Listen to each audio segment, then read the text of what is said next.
Hoje com o pastor Joseph Prince. Quando a Bíblia fala de pessoas que não são salvas, certo? E até aqueles que professam a Cristo, mas eles não têm Cristo.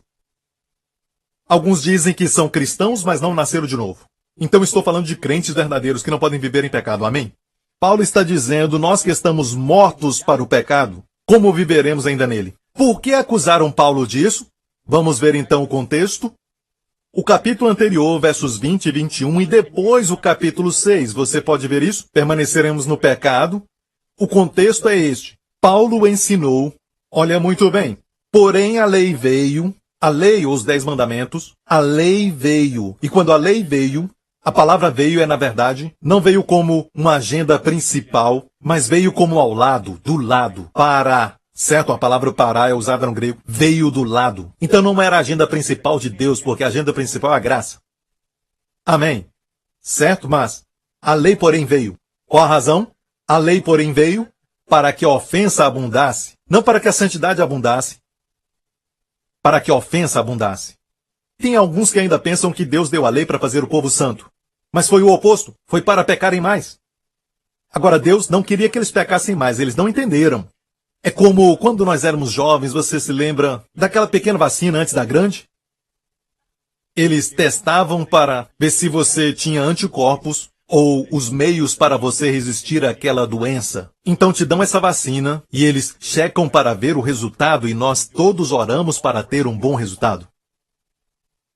Então a lei foi mais ou menos isso, ela veio para poder mostrar o pecado que já estava dentro. Amém? E se não houvesse lei, ia pensar que não tem pecado, certo? Não é que a lei criou o pecado. A lei é como se eu tivesse um copo transparente e tivesse um monte de sujeira, ok? Um pouco de poeira, outro tipo de resíduo, mas e tivesse água no copo e você não pudesse ver. Você poderia pensar que era a base do copo. Mas a lei veio como uma colher. Se eu coloco a lei dentro e se eu começar a misturar, e eu começo a misturar, o que vai acontecer? Aquilo vai subir. Então o pecado já estava em nós, e quando coloca a lei, o pecado sai. Então a lei não criou, a colher não criou aquela sujeira, a colher não trouxe aquilo, mas misturou. O propósito da lei é para que a ofensa abundasse, para que as pessoas vissem a necessidade de Cristo como Salvador. Senão não saberiam como ele é importante para as nossas vidas. Pensam que estão bem por fora. Veja, se você tem uma doença no seu corpo, você quer saber qual doença que é para ser curado. E o pior é quando a pessoa não sabe que está doente.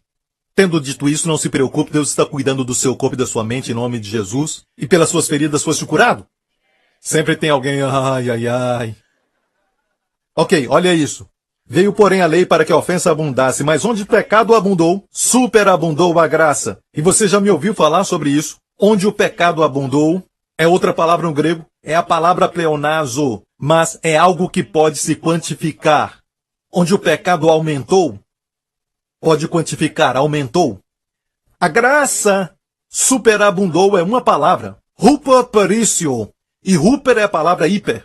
Hiper, muito grande. Perício já é abundar. Colocando os dois juntos, huper perício, para a palavra superabundou a graça. Na verdade, hiperabundou, o que quer dizer? Que foi acima e além e por cima de tudo, mais ainda do que isso.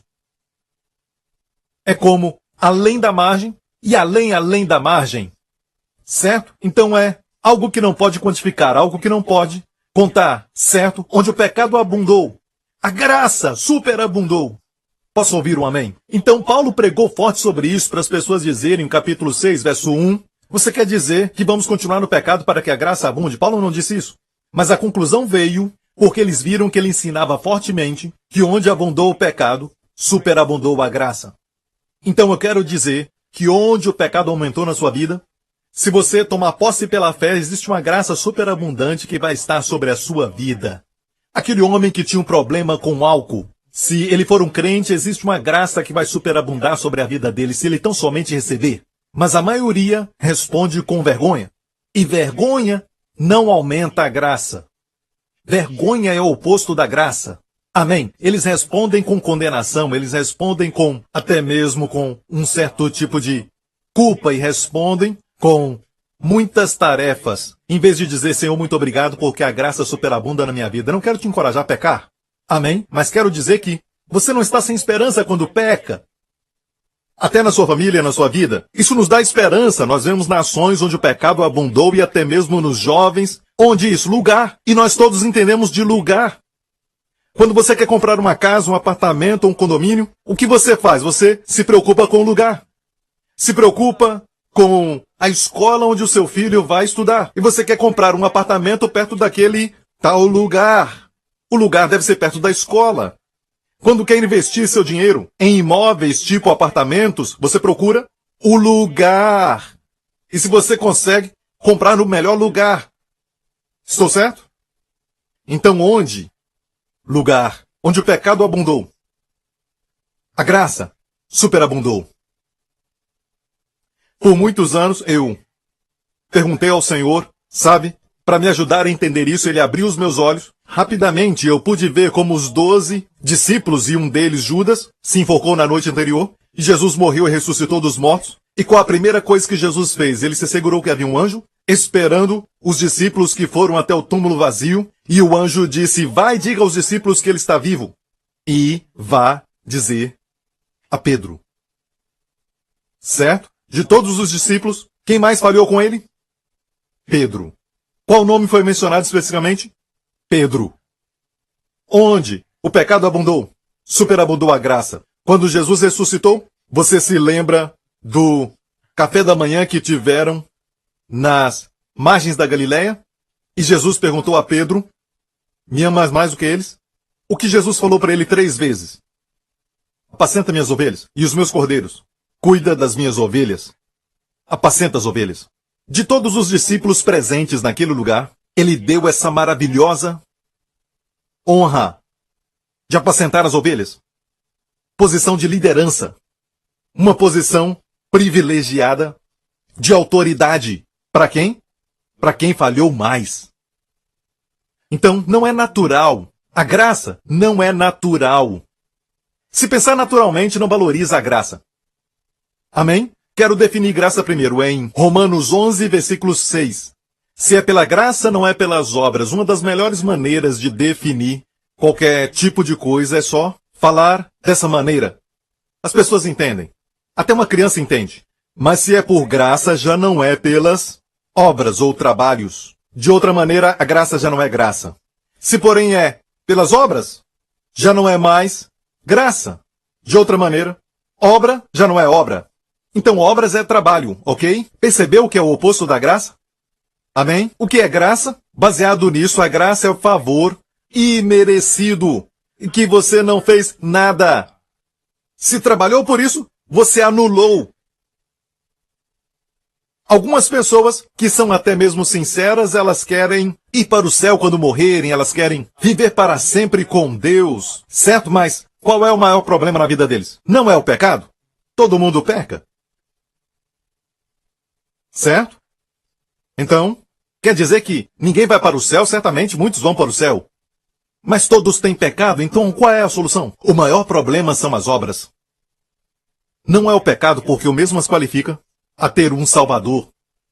Se não é um pecador, não precisa de um Salvador.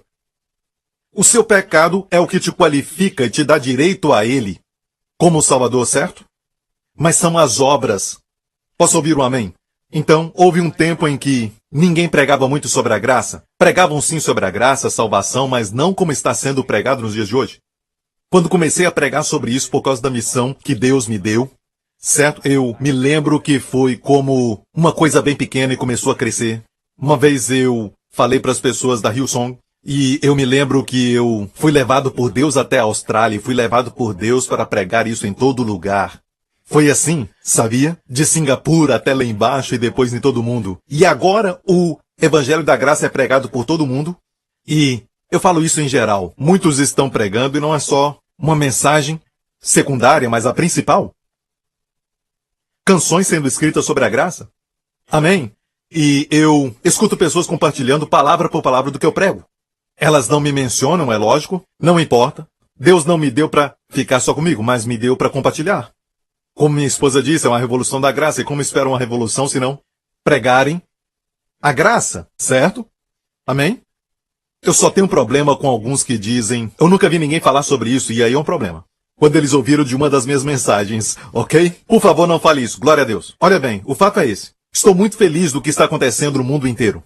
Mas tem aqueles que querem redefinir a graça porque querem que a mensagem deles seja ouvida. E o que eles fazem é colocar no pacote como um sanduíche. Faz o pacote falando sobre a graça, como se entendessem a graça. E eles tentam fechar com a graça. E alguns dizem, ei, você já ouviu fulano falar sobre isso? É um pregador da graça, mas quando eu escuto é a mesma mensagem. Mas com camuflagem. Alguns estão tentando redefinir a graça.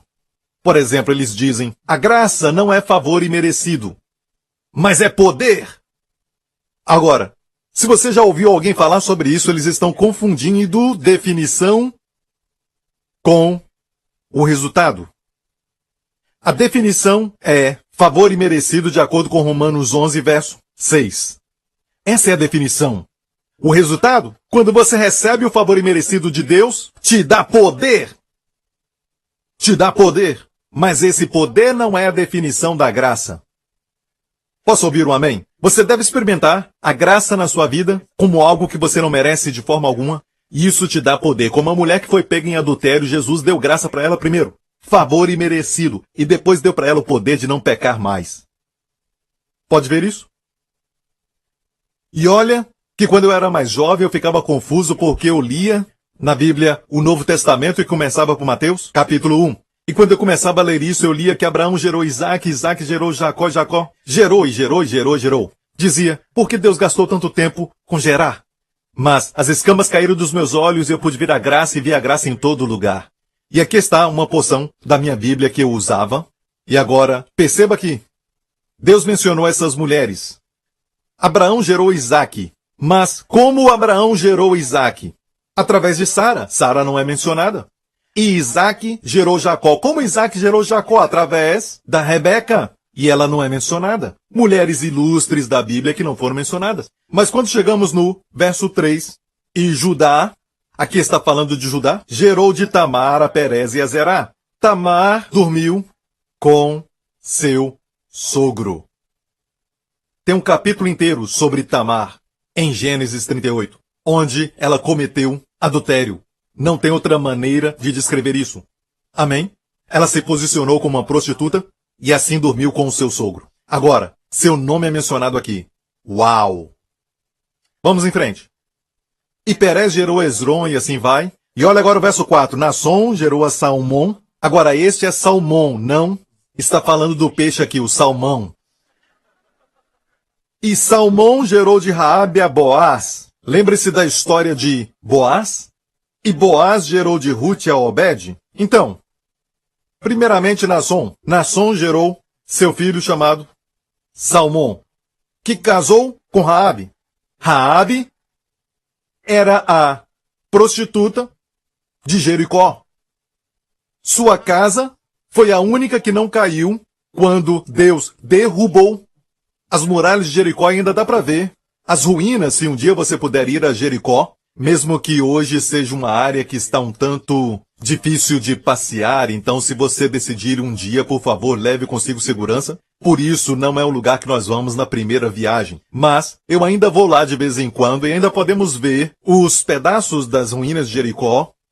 Certo? E havia um tempo que havia um pequeno pedaço de ruína que está em pé e creem que era a casa de Raabe, onde ela deixou descer aquele ouro. Desculpa, não era ouro.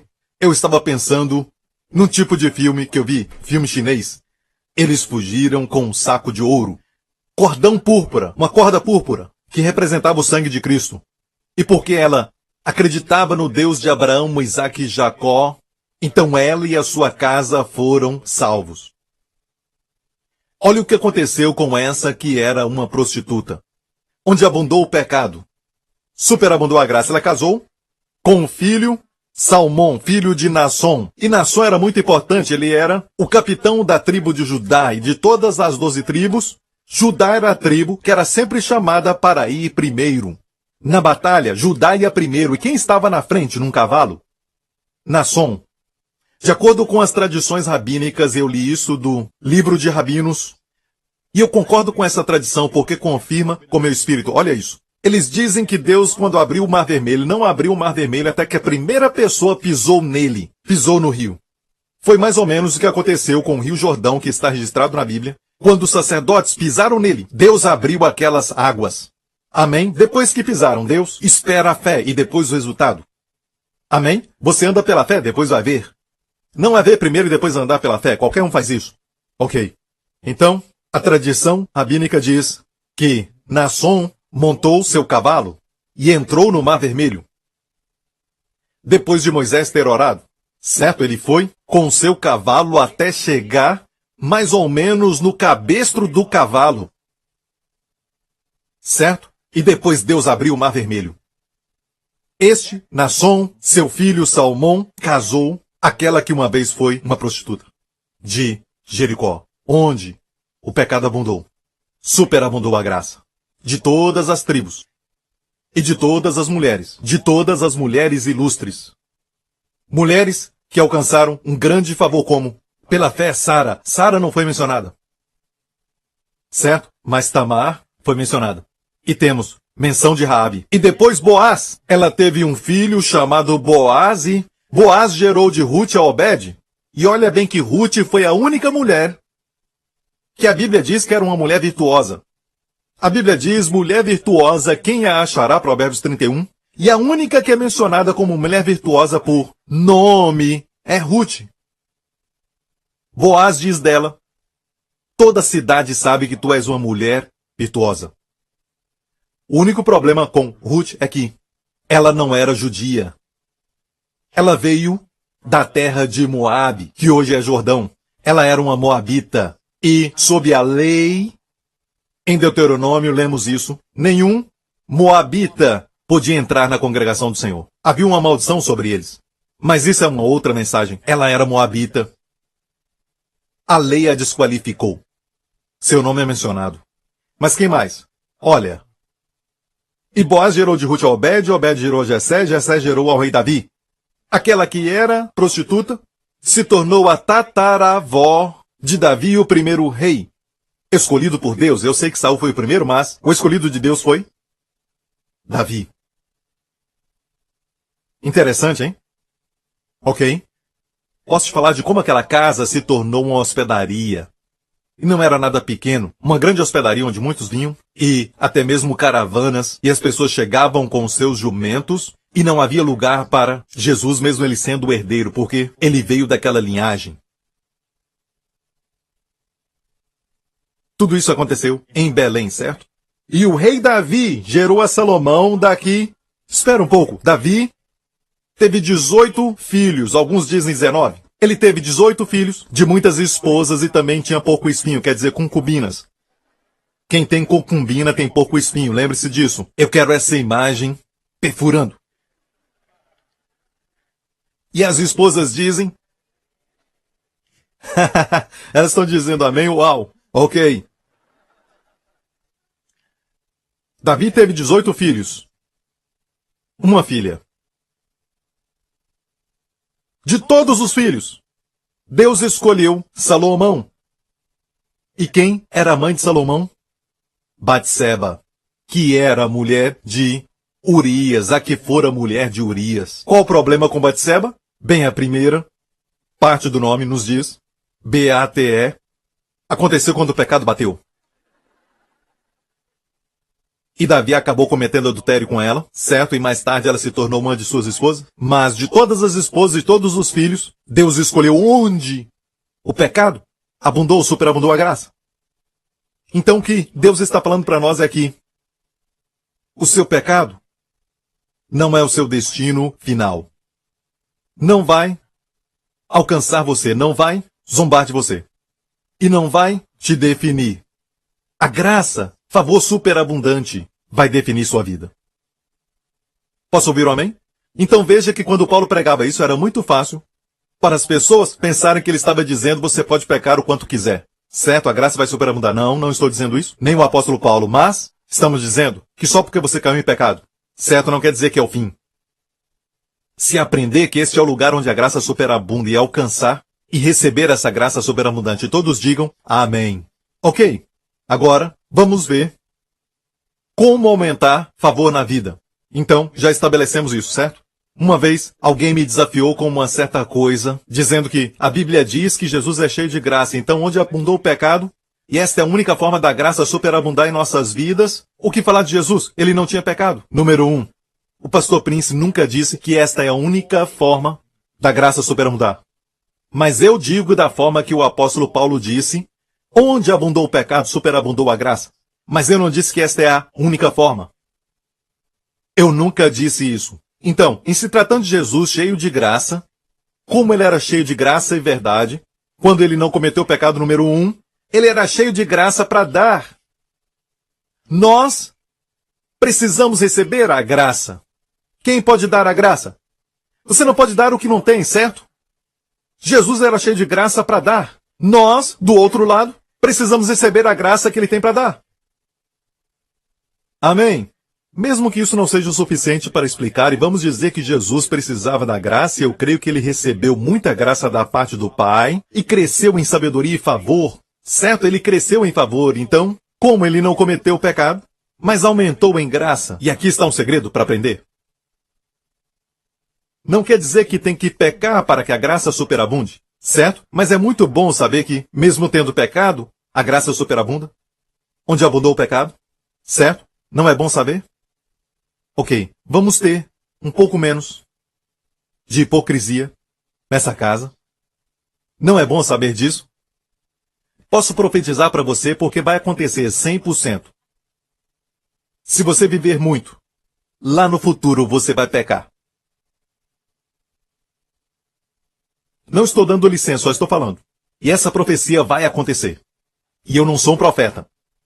Um belo dia, mesmo que você não peque com pecado grande e talvez não peque de uma forma externa, vai pecar interiormente com descrença, duvidando de Deus, com medo, preocupações. Tudo isso é pecado. O que não é pela fé, a Bíblia diz, é pecado. Então te digo, você vai pecar. Certo? E não se alegra que essa mensagem traz esperança. Que por causa de Jesus, o pecado não nos define totalmente. A graça sim. E superabunda em nós. Amém? Mas como aumentar o favor? Como Jesus fez isso na sua vida? Bem, a Bíblia nos mostra bem assim. Algo que Jesus praticou na sua vida. Falei praticou, mas a graça não vem por fazer mais. A graça vem, ou a graça aumenta por ver mais. Você está entendendo? Deixe-me compartilhar isso com você. Anos atrás, perguntei ao Senhor como entender a graça melhor. Naquela época, ele estava me ensinando sobre a lei da primeira menção. Um princípio de interpretação bíblica onde, quando um determinado assunto da Bíblia é mencionado pela primeira vez, há algo significante. Então eu fui até a palavra graça, e a primeira vez que é mencionada é aqui. Noé achou graça aos olhos do Senhor. É a primeira vez que graça é mencionada na Bíblia. Noé achou graça aos olhos do Senhor. Então pensei, pela lei da primeira menção, tem alguma coisa importante com o nome Noé. E quando estudei o nome Noé, vem da palavra hebraica Noach. Vem da palavra Noach, que é descanso. Então descanso achou graça aos olhos do Senhor. Então, como aumentar graça na sua vida? Descansando mais. Descansando no Senhor. Está ouvindo, igreja? Descansando no Senhor. Quanto mais descansar, mais graça vai abundar. O que isso quer dizer? Quer dizer que o diabo diz, você tem que fazer alguma coisa. E você diz, não, eu vou descansar bem dentro. Não vou me preocupar. Não vou ficar ansioso, o Senhor está no controle. Essa postura de descanso aumenta o favor. É por isso que a Bíblia diz que Deus resiste ao soberbo, mas dá graça ao humilde. E uma certa vez, alguém me perguntou, ninguém se qualifica para a graça? Sim, ninguém se qualifica, então me explica. Deus resiste ao soberbo, mas dá graça ao humilde. Viu que não é uma qualificação? Humildade não é qualificação. Humildade é descobrir que não pode fazer nada. Obrigado por sintonizar no programa de hoje. Esperamos que tenha sido uma bênção para a sua vida. Para mais informações sobre o programa da Igreja New Creation, acesse o site ncctv.org.sg. Lá você poderá se inscrever para receber um devocional diário do pastor Joseph Prince. Seja incentivado e fortalecido todos os dias e saiba o quanto Deus lhe ama através desses devocionais. Acreditamos que seu dízimo pertence à igreja que você frequenta e oramos para que você seja grandemente abençoado, altamente favorecido e profundamente amado.